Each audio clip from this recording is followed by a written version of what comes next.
Bueno, buenos días. Mi nombre es Andrea Restrepo, yo soy residente de segundo año de medicina vascular y el día de hoy vamos a hablar de generalidades de escleroterapia. Obviamente, pues en las aplicaciones vasculares. Entonces, para empezar, vamos a hablar un poquito de cómo ha sido pues cuál es la introducción, la definición y cuál ha sido como la historia de esta escleroterapia. Entonces, la escleroterapia se define como una ablación química dirigida a una vena varicosa mediante una inyección intravenosa de un esclerosante, ya sea líquido o espumante. Vamos a tener como varios objetivos con la escleroterapia. El más importante es la ablación de las venas varicosas. Esto digamos que va a ir como muy de la mano con esa prevención y tratamiento de complicaciones específicamente de la enfermedad venosa crónica para poder mejorar la calidad de vida, la función venosa y también pues digamos que vamos a tener acá un beneficio adicional que va a ser el aspecto estético, que es muchas veces pues una de las grandes indicaciones de la realización de esta técnica. Aunque pareciera, digamos, como algo muy novedoso, definitivamente no lo es.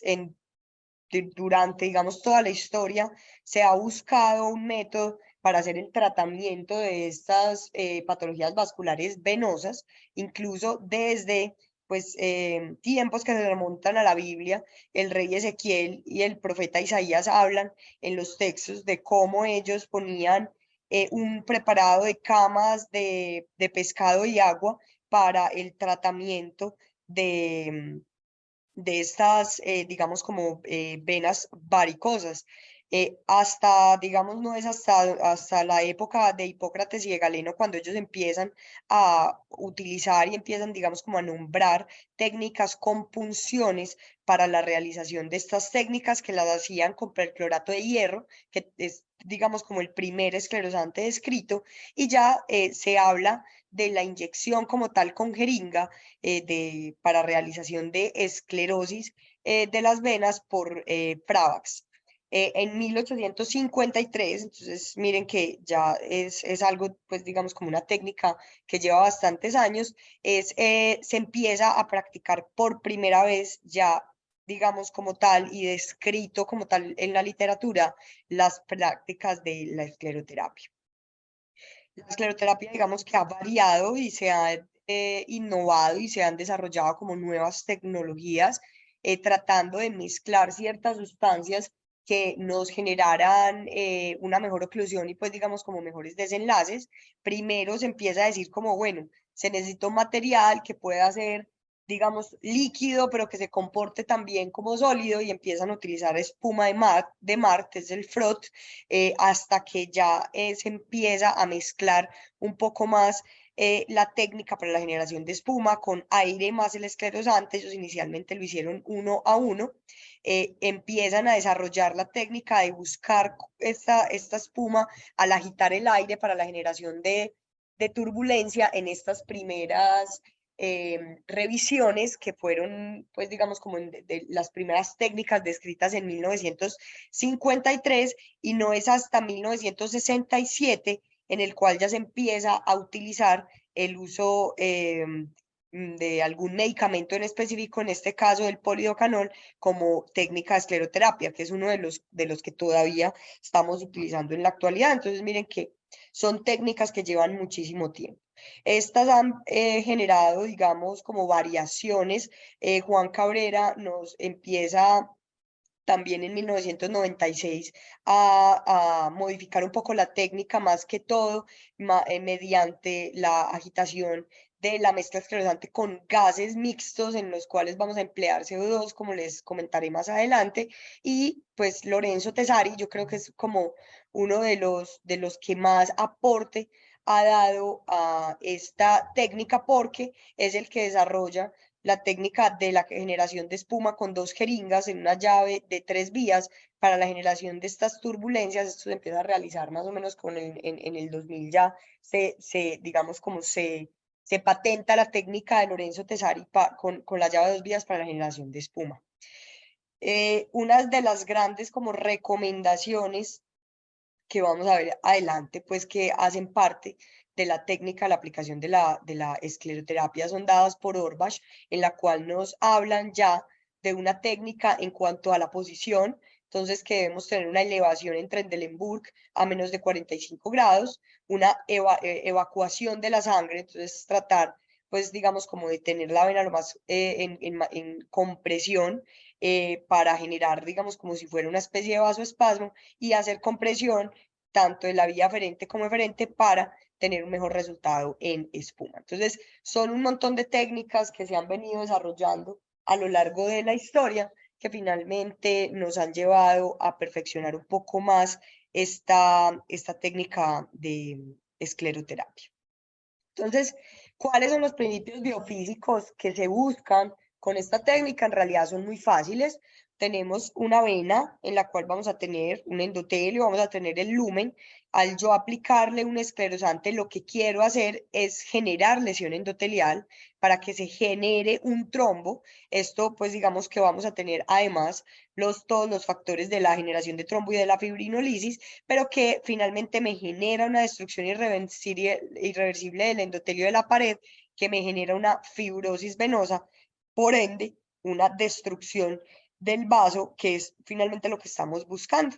¿Para qué? Pues porque el vaso, digamos que aunque está permeable, está insuficiente, vamos a tener reflujo, entonces es lo que nos genera esa hipertensión venosa. Entonces, al generar ese daño endotelial que me genera, digamos que a largo plazo, eso no es una técnica en la cual yo vaya a esperar unos resultados inmediatos, voy a tener esa fibrosis venosa que me va, digamos, a disminuir y casi que a abolir por completo la luz del vaso y por ende disminuir o quitar por completo el reflujo venoso, que es lo que me está generando la hipertensión venosa y las consecuencias secundarias a esas, que es, digamos, la fisiopatología de la enfermedad venosa crónica.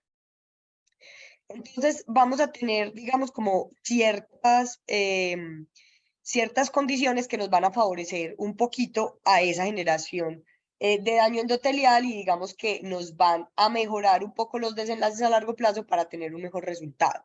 Entonces, lo primero es la dilución del esclerosante. Entonces, esto no podemos olvidar que esto es un medicamento que tiene unas dosis, que tiene unas indicaciones, que tiene unos efectos secundarios, que es fundamental para las personas que practiquen estas técnicas porque no son inocuas. Vamos a tener también, digamos, un principio biofísico que está dado más que todo por el radio. Entonces, una de las cosas pues que nos hablaba Orbach de tener un paciente en Trendelenburg con un ángulo de 45 grados es porque al yo hacer una disminución del radio del vaso, pues voy a tener mayor, digamos, como concentración del esclerosante. Entonces, una de las técnicas es generar ese vaciamiento para que la vena no esté dilatada, sino que esté colapsada. Entonces, me va a generar, pues, digamos, como al tener un menor radio, me va a generar un mayor volumen de distribución, entonces me va a tener mayor efectividad al adherirse a las paredes del endotelio del vaso y pues obviamente vamos a tener muchos tipos de esclerosantes, entonces una de las cosas en las cuales más se ha innovado es en la eficacia entonces de la esclerosis, pues por el esclerosante que vayamos a utilizar. Entonces, si yo mezclo un adecuado medicamento con una indicación clara, una buena técnica y digamos como jugar también con un poquito con los principios biofísicos, pues voy a tener mejores desenlaces a la hora de evaluar los resultados de la escleroterapia. Entonces, tenemos varios tipos de medicamentos. Vamos a tener unos esclerosantes que van a estar divididos como en tres grupos. Vamos a tener los que digamos, como su fisiología va a estar dada porque son soluciones hiperosmóticas. Entonces, al generar ese grado de osmolaridad tan alta en el vaso, voy a tener una lesión endotelial y pues por ende entonces el daño como tal de la luz y del alumen y va a generar esa fibrosis venosa. En este vamos a tener la solución salina hipertónica y la dextrosa a altas concentraciones, como ya les voy a mostrar ahorita. Esto tiene un nombre comercial que es el Esclerodex. Lo que hace, como les decía, es generar ante tantos cambios osmóticos una deshidratación de las células endoteliales. Este fue utilizado, pues está, digamos, aprobado por la FDA y por el INVIMA, pero para otros usos médicos, no como esclerosante. Entonces no es de, digamos, como de uso muy frecuente.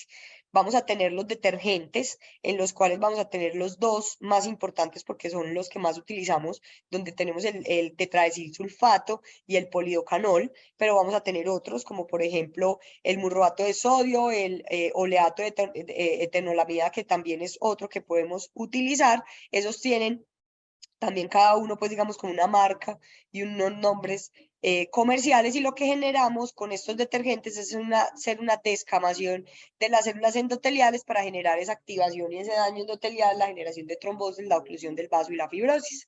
Digamos que de los que tenemos por aprobados, pues la FDA como tal no tiene un aval para el polidocanol, sino para, digamos, como ciertas marcas que venden comerciales ya mezcladas con espuma o ciertos dispositivos que les voy a mostrar ahorita. Entonces, entre comillas, sí, igual tenemos una aprobación de esta por la FDA. Vamos a tener también una aprobación del tetradesilsulfato y lo mismo del oleato de etenolamida, pero este más que todo para varices esofágicas. Este no es tanto como uso vascular, entonces nos vamos a terminar quedando, pues digamos, como con estos dos que van a ser los de mayor uso actualmente. Y vamos a tener otros que son irritantes para la destrucción, digamos, directa de las células endoteliales, en las cuales vamos a tener la glicerina cromatada, el salicilato de sodio y la iodina polidonatada, que son, digamos, como también químicos que casi no tenemos uso de ellos porque no tenemos aprobación por las entidades, pues, gubernamentales, ni de la FDA ni del INVI. Entonces es muy importante conocer los medicamentos que tenemos disponibles, y a la hora de hacer la utilización conocer muy bien en qué consiste el medicamento, cuáles son su potencia, cuál es su eliminación, porque con esto es con lo que tenemos que jugar para tratar de no tener efectos secundarios. Entonces el polidocanol es uno de los más frecuentemente utilizados, tiene una potencia media. Él va a tener un metabolismo más que todo hepático. Tenemos una eliminación del medicamento a las 48 horas. Uno de sus efectos secundarios va a ser el dolor, pues a la aplicación obviamente. Hay una dosis máxima estipulada como 2 miligramos por kilo, pero ahorita vamos a ver que esto tiene también pues como unas condiciones, y es dependiendo de volumen más que todo. Se ha visto que las reacciones anafilácticas son muy raras, casi que un 0,01 a un 0,3% es como lo que está reportado en la literatura, que esto termina siendo pues digamos como un efecto secundario que no es predecible, y se puede presentar con cualquier medicamento. Vamos a tener, pues, digamos, como contraparte el tetradesilsulfato de sodio. Este va a tener una potencia más alta, a diferencia del polidocanol, tiene una eliminación renal un poco más prolongada, en 74 horas. Tenemos unas dosis máximas que van a depender mucho de la concentración del fármaco, pero digamos que como número mágico está 10 mililitros en concentraciones de 0,5%. Es un fluido que puede ser un poquito más indoloro que el polidocanol. También se han reportado las reacciones alérgicas, y tiene que tener una condición especial en su almacenamiento, y es que se debe tener más o menos a unas temperaturas de un 20 a 25 grados centígrados. Entonces es un medicamento que idealmente pues vamos a tener que tener de alguna manera refrigerado. Y el oleolato de etanolamida, etanolamina, como les decía, es más que todo para uso en varices esofágicas. Sin embargo, pues también hay reportes en el uso vascular.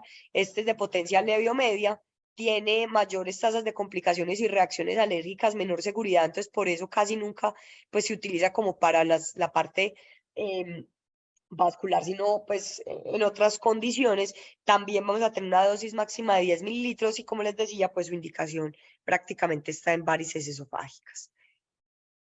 Entre los otros agentes esclerosante, entonces tenemos los osmóticos y los químicos, como les decía, de la solución hipertónica. Entonces esta va a tener una potencia débil, tiene una rápida dilución, obviamente por ser pues completamente líquida.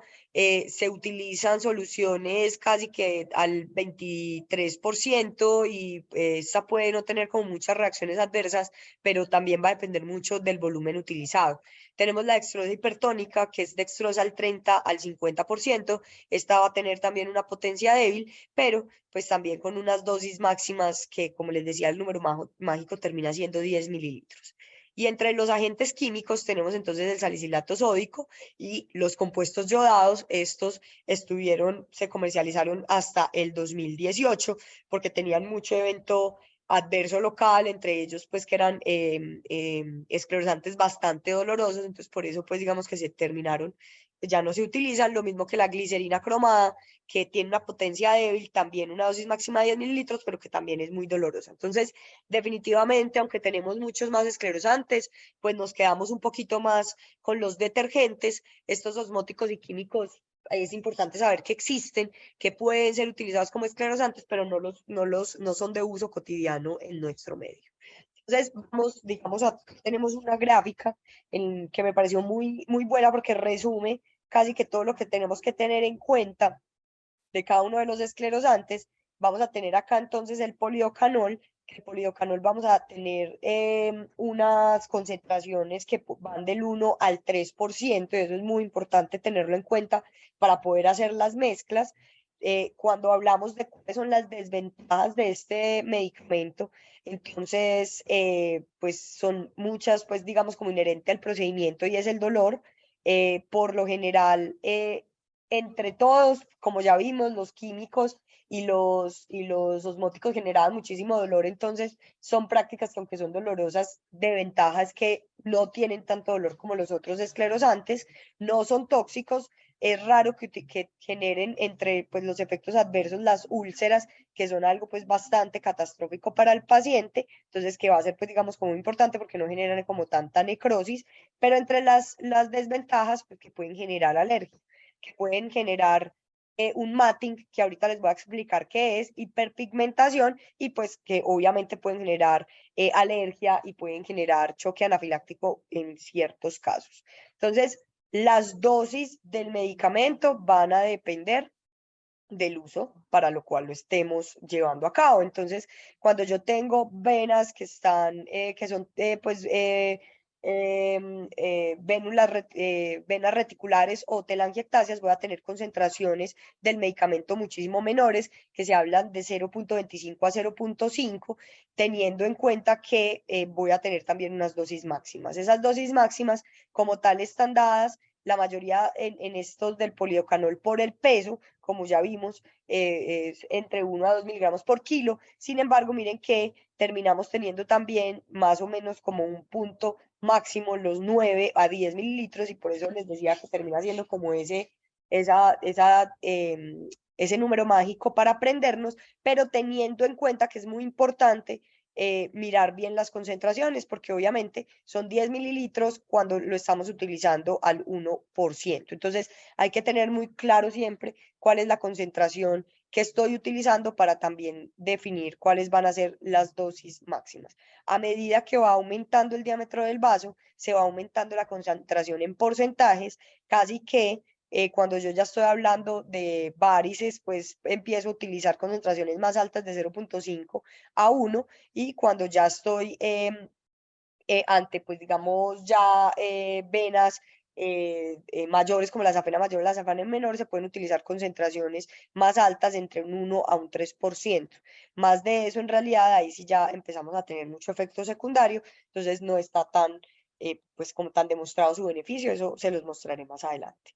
En cuanto al otro esclerosante, que es otro de los más utilizados, que es el sulfato de tetraecil sulfato sódico, vamos a tener también unas ventajas, y es que este va a tener menos matting que el pirocanol, pero vamos a tener unas desventajas, y es que también me puede dar alergia, hiperpigmentación. Este hablan de que puede generar un poquito más úlceras o necrosis, pero pues que sigue siendo en unos porcentajes bastante bajitas, y es cuando yo hago como esa extravasación del líquido pues a altas concentraciones.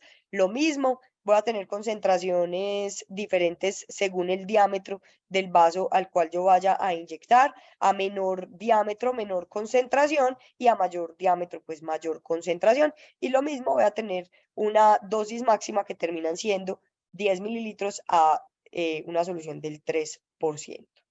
Entonces, ya sabemos que la escleroterapia es una terapia que es eficaz en muchos escenarios de la enfermedad venosa crónica. Voy a tener una, pues digamos, como una indicación que es como muy rutinaria, y es para las telangiectasias. Esto más que todo termina siendo por un desenlace estético, pero también ya tenemos una evidencia que nos habla del tratamiento de varices, e incluso pues ya el impacto en safena mayor y en safena menor del uso de escleroterapia pues con espuma para el manejo de la enfermedad venosa. En la mayoría de estos estudios, el esclerosante utilizado fue el polidocanol, que es el esclerosante menos doloroso y el que tiene menos reacciones adversas. Entonces, casi que toda la evidencia que tenemos de uso de escleroterapia en estos tres escenarios sigue siendo más con uso de polidocanol. Entonces, en cuanto al manejo de la enfermedad venosa crónica, específicamente la escleroterapia de safena mayor y de safena menor, tenemos muy buenos resultados, eso teniendo en cuenta pues que se debe tener una muy buena técnica, y entre ellas es que sea una técnica guiada por ecografía para la realización de este procedimiento. La diferencia entre las concentraciones, pues digamos que al principio, a la semana 3, van a ser un poquito más superiores a mayor concentración del medicamento que a menor concentración del medicamento, pero finalmente cuando hacemos una evaluación al año, casi que las tasas de desaparición del trayecto venoso y la disminución o eliminación del reflujo van a terminar siendo muy similares. Entonces, por eso es que tampoco está muy recomendado simplemente tener en la cabeza que a mayor concentración, mayor efectividad en venas grandes. La indicación como tal, incluso para la realización de escleroespuma en estos vasos, es cuando tenemos vasos por debajo de 6 milímetros, o sea, que no son muy dilatadas, o que son venas que son, pues, entre comillas, más tirando pues como a un vaso normal, pues obviamente no está normal, pero con unos diámetros que no son muy grandes, y tener concentraciones entre el 1 al 3%, pues digamos que van a tener la misma efectividad a largo plazo. Entonces no se recomienda sobrepasar tampoco estos porcentajes y estas concentraciones, porque además nos tocaría entonces empezar a jugar con el volumen para no sobrepasar los 10 mililitros, que como les digo, pues termina siendo como esa dosis máxima estipulada casi que para todos los esclerosantes. Cuando miramos entonces cuáles han sido los resultados, siempre hemos visto que los resultados se comparan pues con el gol estándar, que termina siendo manejo quirúrgico, pero tenemos unos buenos resultados para hablar de oclusión y de disminución del reflujo a largo plazo, que termina siendo como en seguimientos de un año. Vamos a tener desde el principio una disminución del calibre del vaso. Muchas veces el vaso sigue estando visible, pero está completamente ocluido, y es muy importante hacer ese seguimiento también con el Doppler, pues para mirar y para evaluar que no haya habido algún tipo de recurrencia después del uso pues, de estas técnicas. Entonces, ¿cómo es la aplicación de la escleroterapia? Hay una frase de 1994 que dice: la escleroterapia puede mucho más de lo que en realidad imaginamos, teóricamente lo puede todo, y es completamente cierto.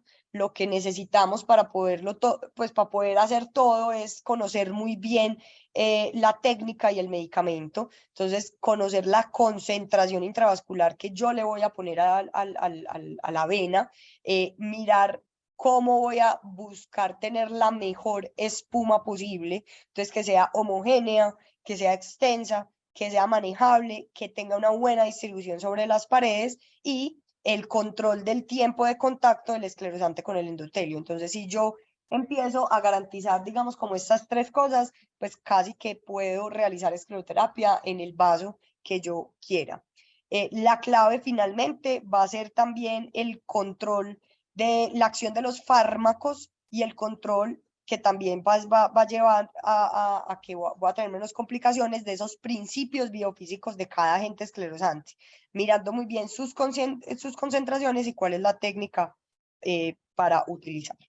Entonces, como les decía, uno de los principios básicos para poder garantizar una buena escleroterapia es que la vena esté vacía. Yo no puedo tener el paciente de pie o con la pierna colgada, puedo hacerlo para buscar la vena y canalizarla, pero no a la hora de inyectar el esclerosante. Por lo general, hay que tratar de tener el paciente en Trendelenburg. Entonces, para la aplicación del medicamento va a ser complicado porque pues voy a tener, digamos, como un diámetro muy bajito, entonces no voy a encontrar la vena, pero después del uso del esclerosante, la recomendación es tener el paciente con una elevación de las piernas para poder tener un buen, digamos, como em, tiempo del esclerosante con la pared y que abarque la mayor cantidad de distancia, de longitud posible para poder tener mejores eventos, mejores desenlaces. Y es muy importante que la calidad de la espuma pues también va a determinar la efectividad de la terapia. Entonces vamos a tener unos dispositivos, que es el que les traigo acá, que es el Varitena, que me hace, digamos, con un mecanismo que es una máquina, la espuma con la mezcla con poliocanol al 1%, que termina siendo una espuma bastante homogénea. Sin embargo, pues también se puede realizar una espuma bajo digamos, el desarrollo del doctor Tesari, que es con la llave de 3 vías y las 2 jeringas, pero hay que tener muy en cuenta que vamos a necesitar también realizar una buena espuma para tener buenos desenlaces y que no puede ser cualquier espuma que deje también, digamos, como muchas erosiones, porque entonces no vamos a tener buenos resultados. Esto es el Varitena, simplemente se los traje para que vean en qué consiste y más porque aunque pues casi nunca tenemos este dispositivo, el manejo con la espuma en general pues va a tener este comportamiento. Entonces acá tenemos la vena safena mayor y tenemos también una vena tributaria insuficiente. La idea y pues digamos que el Varitena está avalado por la FDA, este sí es el que está avalado por la FDA, que se utiliza con poliocanol al 1% para el manejo de la insuficiencia venosa e incluso pues para la aplicación en la safena mayor. Entonces ellos lo que nos dicen es que debemos generar como una compresión que está previo a la inyección. Hacemos la aplicación de la espuma del esclerosante. Ella pues tiene, digamos, como estas micropartículas que son las que se adhieren como tal al endotelio y generan pues como ese daño endotelial. Entonces, después de hacer una compresión distal, vamos a generar una compresión más proximal para que la espuma se vaya y se distribuya por las venas también, digamos, como dependientes del sistema de las tributarias. Y cuando yo ya tengo una vena competente, la generación de esta turbulencia hace que la espuma no pase. Entonces, finalmente se queda únicamente como en el territorio que está insuficiente. Esas micropartículas se diluyen con la sangre y pasan pues ya al sistema venoso profundo, que pues ellos ahí nos hablan pues como de la seguridad de ese gas residual y que no genera ya después, al estar como inactivo, ningún tipo de daño al endotelio del sistema profundo, que entonces no genera, pues digamos, como ninguna consecuencia a este nivel. Y ya finalmente, pues esas terminan siendo como ya el mecanismo de acción por el cual trabaja. Como les digo, esto es pues un video específicamente de este sistema que utiliza el poliocanol al 1%, pero pues es básicamente en lo que consiste la escleroespuma en general, independiente de cómo la tengamos, y con el dispositivo o por la técnica del Tesari de la llave de 3 vías con las 2 jeringas. Entonces, tenemos dos tipos de preparar los esclerosantes. Vamos a tener esclerosantes líquidos y en espuma. Por lo general, el líquido se utiliza en vasos que son de menor calibre, entonces en telangiectasias, en venas reticulares, en varices que son pequeñas y no axiales, o cuando ya tengo las varices residuales después de que el paciente ha sido llevado a otro procedimiento, como por ejemplo procedimientos quirúrgicos. Y también se puede utilizar líquida en venas perforantes, aunque con las perforantes también podemos jugar, pues en realidad con todas, para la realización de la escleroterapia, más que todo con espuma. Con la espuma, entonces, vamos sí o sí a tener la indicación cuando voy a tener vasos de mayor diámetro.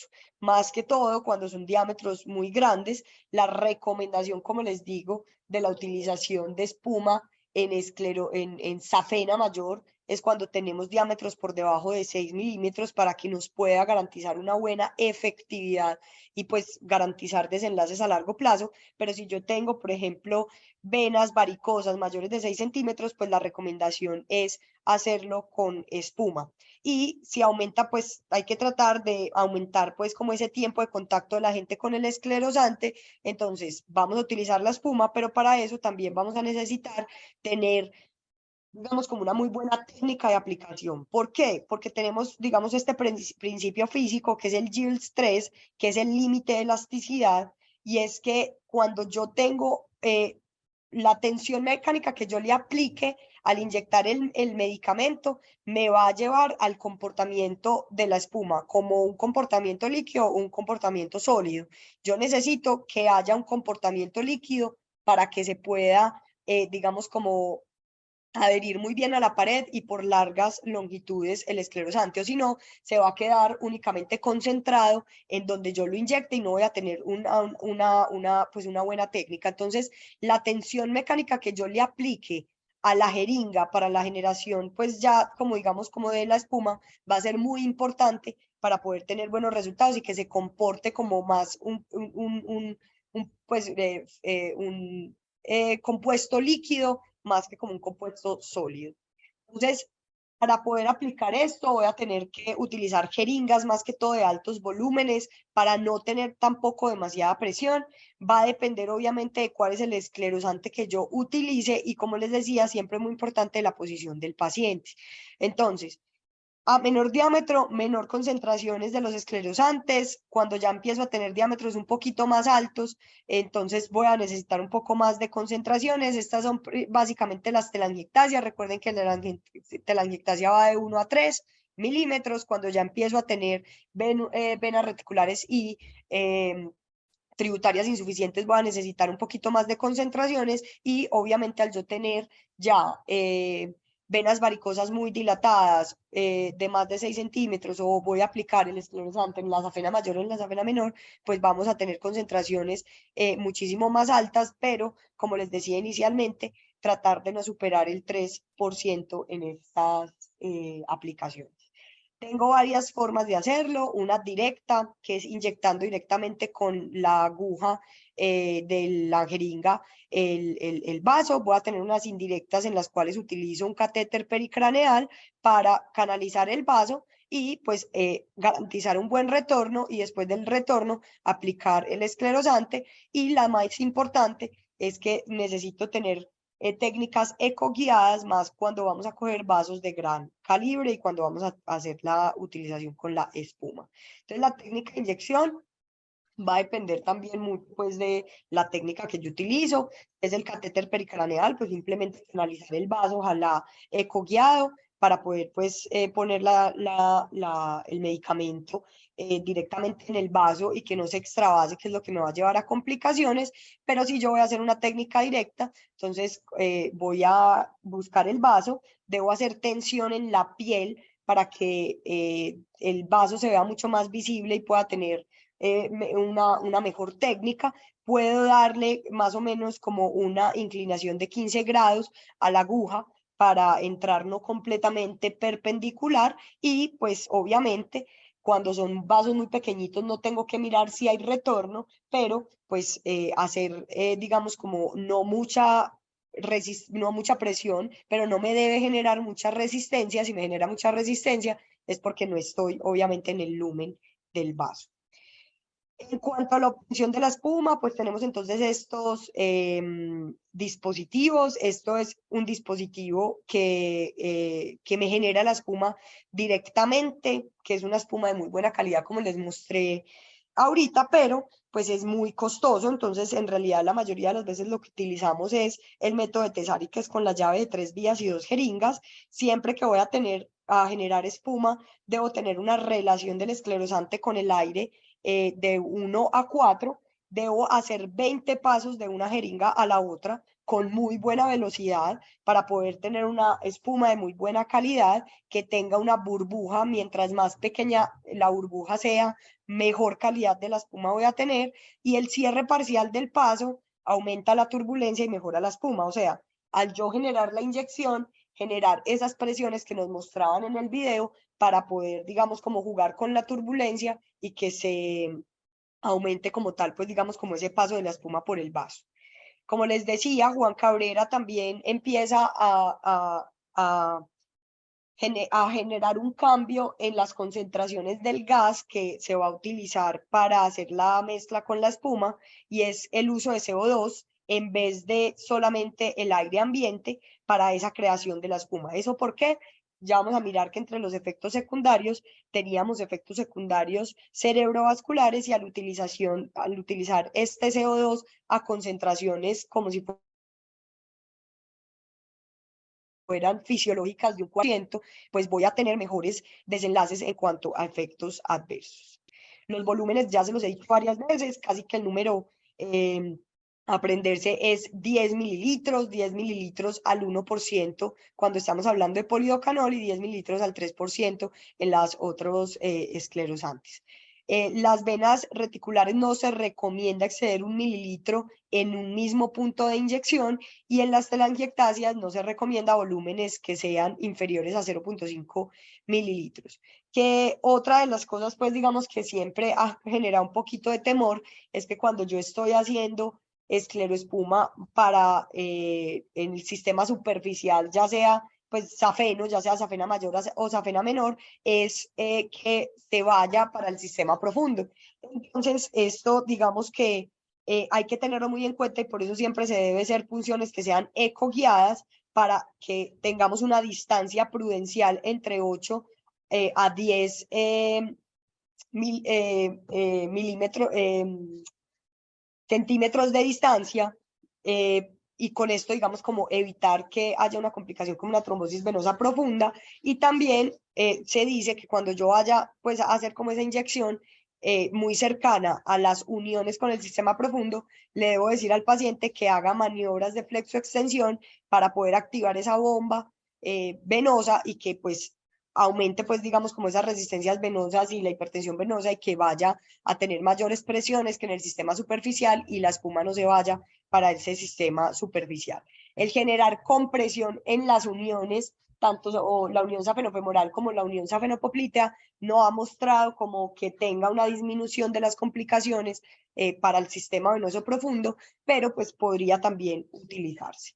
Entonces, ¿cuáles son los recursos que se requieren? Pues entonces, idealmente, si voy a utilizar escleroespuma en varices muy grandes o en el sistema safeno, debo tener pues un ecógrafo, porque esto se debe hacer ecoguiado. Hablan de, a la utilización de grandes volúmenes y grandes concentraciones, tener equipos de reanimación cardiopulmonar. Eso pues súper cuestionado, y más ahora que se han, pues digamos, disminuido mucho las complicaciones con las nuevas técnicas de esclerosantes y con las concentraciones con CO2. Entonces no se requiere en todos los casos una sala de reanimación cardiopulmonar, pero sí, pues idealmente tener un ecógrafo para poder hacer las funciones ecoguiadas. Y pues vamos a tener otros dispositivos que nos van a ayudar, como sistemas de magnificación y transiluminación, para poder encontrar esos vasos que son pues esas venitas reticulares que no se ven a simple vista. Entonces, entre los materiales, eso va a depender mucho también de la técnica que vayamos a emplear. Idealmente, pues tener entonces el fármaco con el cual yo me sienta pues como familiarizado y que conozca muy bien para poder disminuir los efectos secundarios. Y necesitamos las jeringas, las agujas, las llaves de 3 vías. Hay unos filtros de micropartículas pues que también se pueden como digamos utilizar para disminuir los efectos secundarios, pero que pues no es completamente necesario.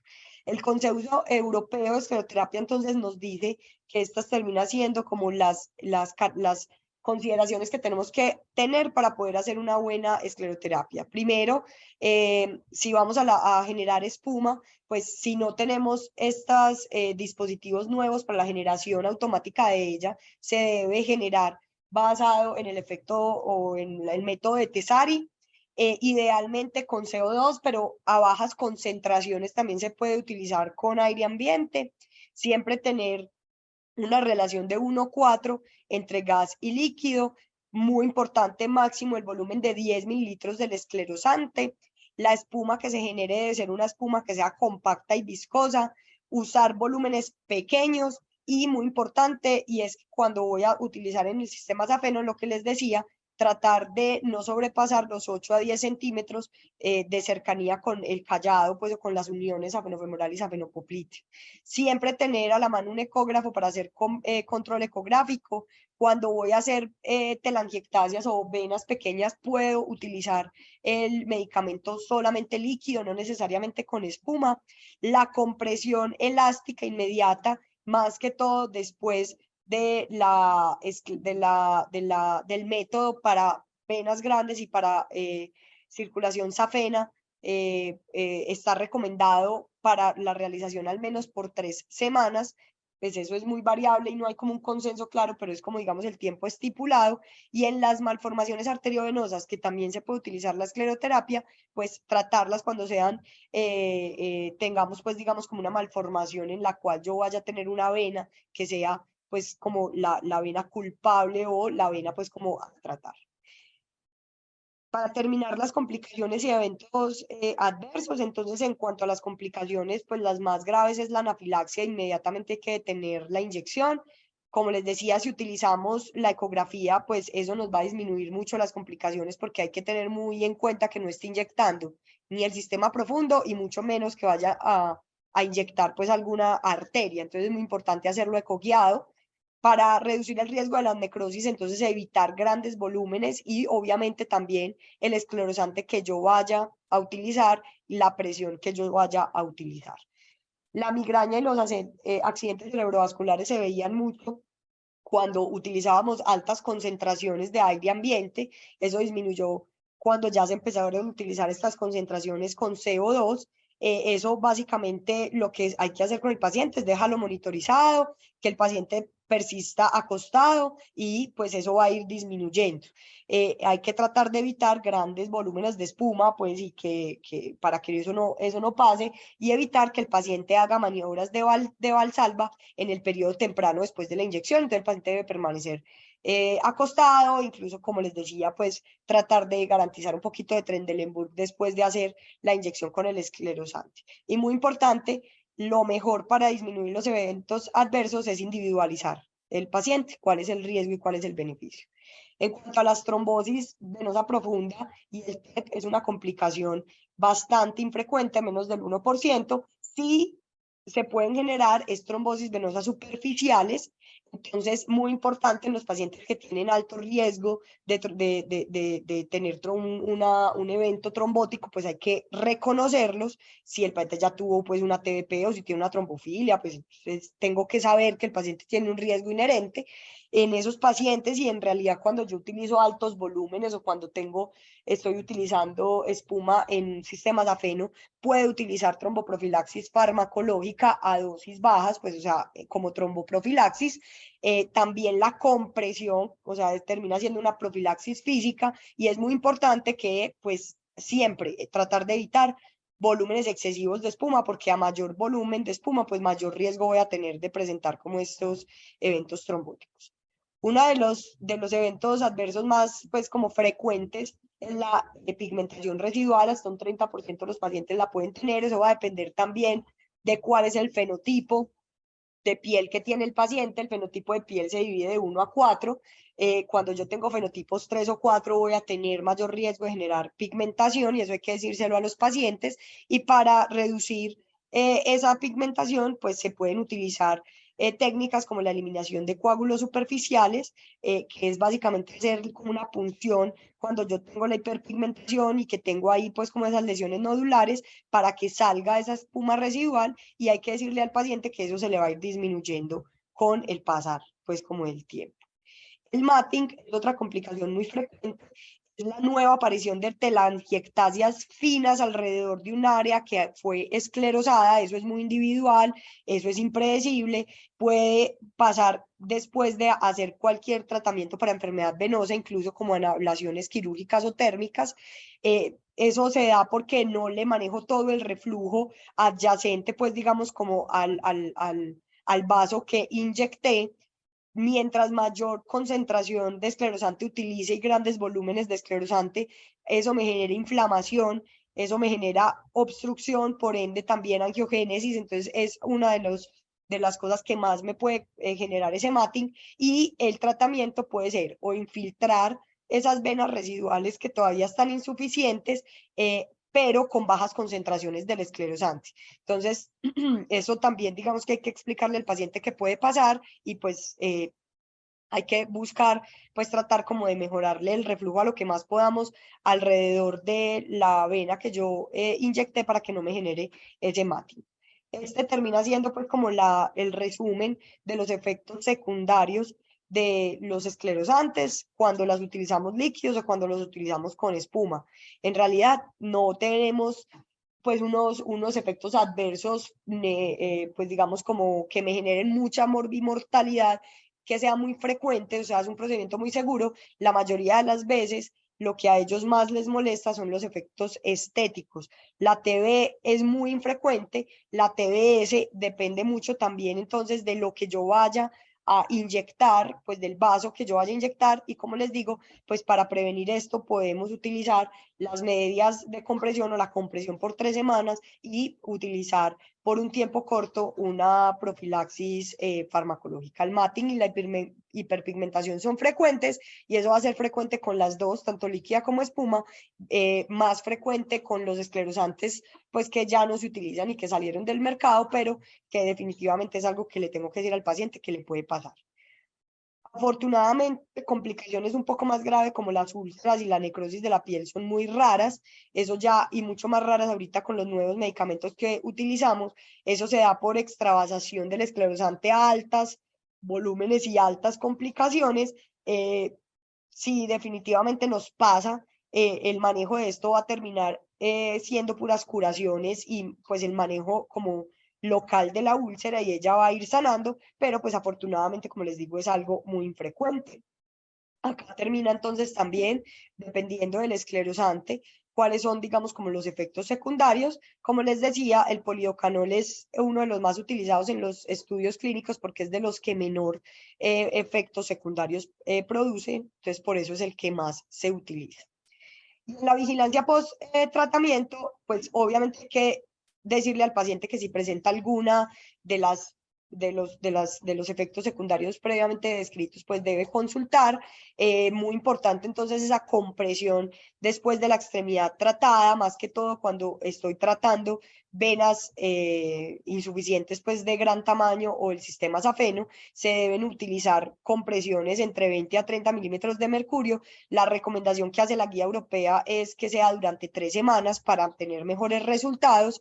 La inmovilización prolongada y los viajes largos pueden aumentar el riesgo de eventos tromboembólicos. Entonces, fundamental decirle al paciente que no es que se vaya a quedar postrado en una cama, que al contrario debe caminar, debe mover, pues digamos, como ese músculo de la pantorrilla para poder tener una buena bomba motora. Y la eliminación de los coágulos residuales también mejora las complicaciones locales. Acá vemos qué es lo que se hace una pequeña incisión en el vaso que quedó, digamos, como con esa hiperpigmentación o nodular, y hago, digamos, como después de la punción, una remoción de esa líquido, pues de espuma que me queda después de la inyección. Eso sale, digamos, como un líquido un poco más oscuro que el de la sangre normal. Entonces, como conclusión, fundamental tener muy claro los volúmenes de inyección, eso dependiendo siempre de las concentraciones que vayamos a utilizar, para poder definir, pues, cuál es, digamos, el volumen máximo que yo voy a utilizar para cada uno de los tratamientos. Tener una técnica adecuada y bien ejecutada garantiza tener resultados óptimos, y muy importante, individualizar siempre el caso, mirar cómo es el fenotipo de la piel, interrogar al paciente por antecedentes que me puedan generar mayores riesgos, por ejemplo, de generar trombosis, en caso de utilizar altos volúmenes y de utilizar medicamentos para el tratamiento de venas dilatadas y del sistema safeno. Entonces, tener la precaución de la elastocompresión, de mirar si necesitamos entonces una profilaxis farmacológica por unos días para prevenir entonces la trombosis secundaria, y siempre hacer una muy buena revisión del paciente, por lo menos al mes, a los 3 meses, también mirar ecográficamente cómo quedó el sistema venoso para poder, pues digamos, ir generando un control a largo plazo. Eso era todo, muchas gracias. ¿Alguna pregunta? Muchas gracias, André, por la presentación. Me parece que estuvo muy completa. Tocaste todos los aspectos relacionados pues, con este tema de la escleroterapia. A mí me gusta decir que el efecto del esclerosante en la vena, o no me gusta utilizar la palabra trombo, porque eso en verdad fisiopatológicamente no es igual a un trombo y genera confusión en los pacientes. Es mejor hablar de esclero, ¿oíste? Entonces, si tú le hablas a un paciente, pues ecográficamente lo ves igual, tú vas y comprime y no te comprime el vaso, ¿cierto? Pero eso no necesariamente es un trombo, y de hecho, si fuera un trombo, tendría que anticoagular al paciente 3 meses. Eso es una fibrosis química en el vaso. Entonces, no me parece que por nomenclatura sea bueno llamarlo así, porque puede confundir a los pacientes. Yo creo que esto de la escleroterapia, y es lo que he aprendido de los profesores, en parte es una parte de ciencia y otra parte es arte, de la experiencia que tú vas logrando con tus pacientes del consultorio. Incluso me parece a mí que esto se presta como para uno hacer empatía con los pacientes, porque uno conversa mucho con los pacientes mientras está haciendo eso, y generalmente pues tiende a ser como una relación médico-paciente bastante fluida, ya lo vas a ver. Pero entonces sí hay como ciertos truquitos que uno tiene que ir cogiendo, o mañitas que uno va cogiendo como para que las cosas le salgan bien. Por ejemplo, una que me gusta a mí, que tú lo mencionaste, es inyectar poquito y a bajas concentraciones, porque es mejor que falte y no que sobre. Si a ti te queda faltando, pues la paciente viene, le hace otras sesiones, las que sean necesarias, o tú vas midiendo, ¿cierto?, la concentración que le vas poniendo a la paciente. Incluso en las siguientes sesiones puede ir aumentando la concentración hasta que le llega al punto donde la paciente queda contenta. Pero lo que no puedes hacer es al contrario, porque si la paciente viene con un fototipo 3, o es una paciente que tiene una sensibilidad bastante aumentada al medicamento, y le pones alto volumen o el medicamento bastante concentrado, a la siguiente cita no te está yendo para que la vuelva a infiltrar, sino porque está manchada. Y entonces eso también se puede tratar, pero es más aburrido, porque eso necesita mucha paciencia del paciente para quitarse de hiperpigmentación, ¿cierto? Entonces eso. Veo mucho, me llega pues con alguna frecuencia, me llegan pacientes que han sido vistos por ahí por médicos estéticos y eso, que le ponen a veces a molestar con venas grandes y hacen espumas a ciegas, y lo que terminan generando a veces son unas úlceras por extravasación del medicamento, unas úlceras necróticas, y llega la paciente pues como muy aburrida, ¿cierto? Entonces, pues cuando uno va a hacer, eso lo tenemos claro, cuando uno va a hacer venas grandes, varices, hacerlo siempre guiado por ecografía, porque no meterse con ese tema. Te quería hacer dos preguntas. Uno es, ¿con qué frecuencia recomiendas que se haga la escleroterapia líquida de las telangiectasias? Y la segunda, ¿qué opinas del hecho de mandar profilaxis antitrombótica cuando uno hace escleroespuma de venas grandes guiado por ecografía? Bueno, entonces de las telangiectasias, pues primero también hay que tratar de quitar la expectativa, de quitarle la expectativa al paciente de que el vaso va a desaparecer de forma inmediata una vez uno le hace el tratamiento, porque pues no es así. O sea, hay que también decirle a la paciente que eso va a tomar un tiempo, que eso es... Muy importante eso. que eso pues se puede, al mes todavía puede estar viendo pues como la parte, lo que queda, pues lo residual, pero que no se le va a quitar inmediatamente. Y en ese Perdón, orden de yo te ideas, interrumpo, Andrea. Y te va a llega paciente, doctor, es que en 15 días me voy a casar. No quiero salirle a mi esposo con estas piernas así. Hay que advertirle muy bien eso, porque a veces las pacientes creen que eso es ya, y hay que decirle, eso es con paciencia, y espere, que eso no es que en 8 días se va a quitar así. Y lo mismo es moderar las expectativas. Hay pacientes que han visto esos videos que están en internet, que inyectan la vena y que la vena se vacía y eso queda blanco. Entonces las pacientes creen que eso es así. Entonces, explicarle, vea, sí, eso pasa, pero eso no es que la vena se desapareció, eso es que la vena se contrajo, pero usted en 15, 20 minutos vuelve a ver la venita ahí, o sea, el efecto se va generando lentamente. Entonces, eso es muy importante explicar. Sí. De acuerdo, entonces en ese orden de ideas, pues de igual forma uno sí debe esperar al menos un mes mínimo, pues como para poder también volver a ver a la paciente. ¿En qué sentido? Que si yo hago la escleroterapia también de forma muy frecuente, pues no voy a ver cuáles son los vasos que incluso yo ya había inyectado. Entonces, pues para hacer esas escleroterapias de telangiectasias, pues al menos sí esperar un mes pues como para la realización de cada una de ellas, e incluso si voy a hacer también como tratamiento para venas un poco más dilatadas, pues al mes sí debo citar al paciente, pues para mirar que no hayan quedado con complicaciones que puedan ser susceptibles a manejo, como son esos acúmulos del esclerosante que me generan esa hiperpigmentación, pues para poder hacer, pues digamos, como la remoción de este. Eso por un lado. Y en cuanto a la tromboprofilaxis, pues eso en realidad no está lo suficientemente estandarizado y estipulado para definir cuánto tiempo. Ellos ponen que periodos cortos, entre 7 a 10 días de tratamiento con tromboprofilaxis después de la realización de escleroespuma, obviamente, en vasos que estén dilatados de más de 6 milímetros en cuanto a las tributarias o que sea pues como del sistema safeno, adicionando además la profilaxis física, que sería pues como digamos la compresión y que la paciente no se quede acostada. Esas son como digamos como las tres recomendaciones, un tiempo puntual de cuánto tiempo se debe dar la profilaxis, no está lo suficientemente regulado, pues como digamos no tiene una recomendación fuerte en las últimas guías de escleroterapia, pero sí hablan de tiempos cortos, siendo pues como tiempo corto más o menos entre 7 a 10 días del manejo.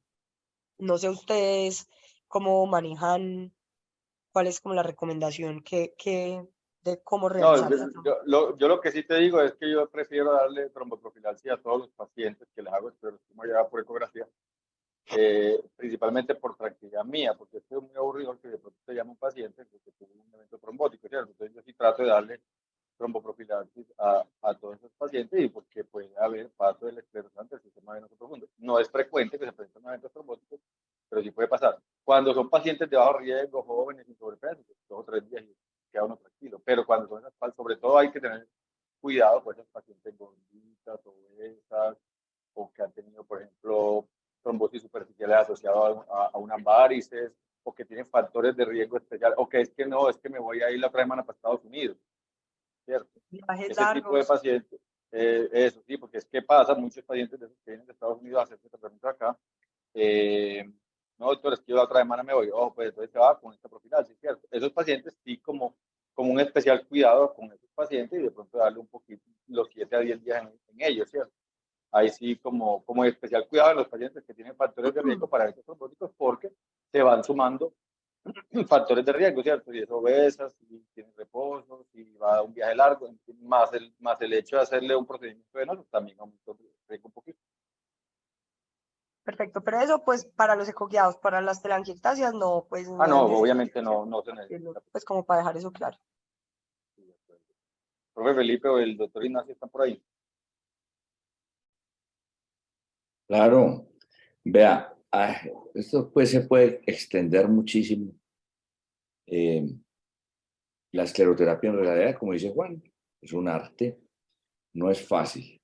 Y los resultados, pues, casi que son muy personales, porque hay gente que no lee, o sea, hay gente que no, no le sale la escleroterapia porque tienen unas manos muy bravas, pues desbaratan un balín. Eso es una cosa muy, muy sutil. Hay que saberla hacer.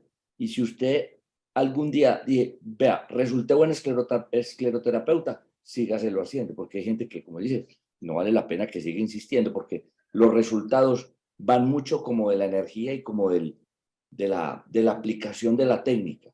Estoy de acuerdo con low and slow, o sea, muy poquito y muy lentamente. Porque uno coge la venita y se emociona, mete el chorro y esa venita les da como rabia y hacen un matting.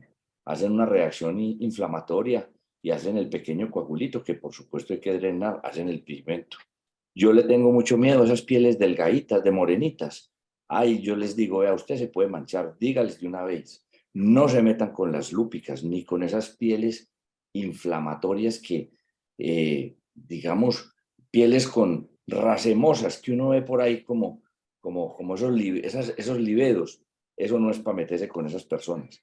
No se metan con las mujeres con sobrepeso. La grasa es amante del estrógeno y el estrógeno de la telangiectasia. Y la grasa, el estrógeno y la telangiectasia es igual también a un mati y a un mal resultado. Entonces póngalas a bajar de peso, denle la esperanza y cuando ya vengan con un buen músculo que genere testosterona y que combata un poquitico la telangiectasia, ya entonces empiecen a hacer la terapia. Eso, las jeringas. Ahí vi una aplicación, una jeringa como de 1 mililitro. Inclusive aquí uno de los estudiantes me llamó la atención. Desde el punto de vista físico, manejar una jeringa al menos de 5 centímetros.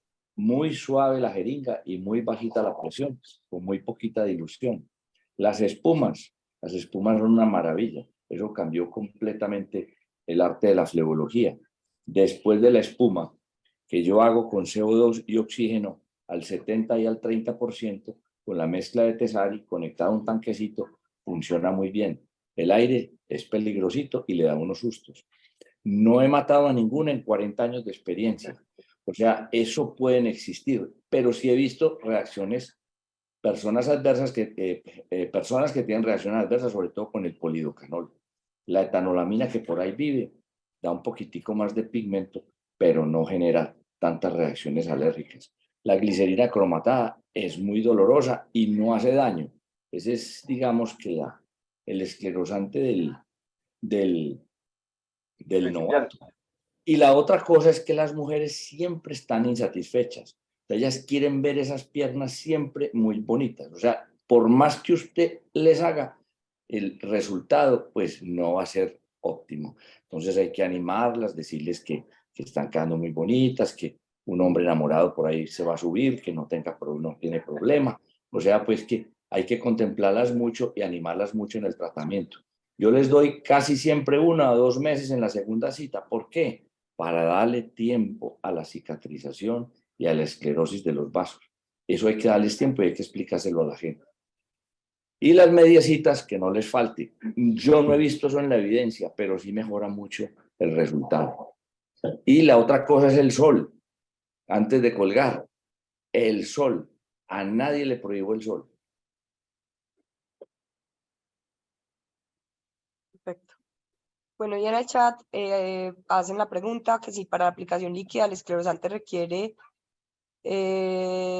también la posición de Lemburg, si es para venas grandes, pues no se debe utilizar líquida, se debe utilizar escleroespuma. Entonces, pues para las telangiectasias y para las venas pequeñitas, que son las que se utilizan la escleroterapia líquida, no es necesario porque ya solo el diámetro per se es lo suficientemente pequeño para que se pueda garantizar que se adhiera pues completamente a la circunferencia del vaso.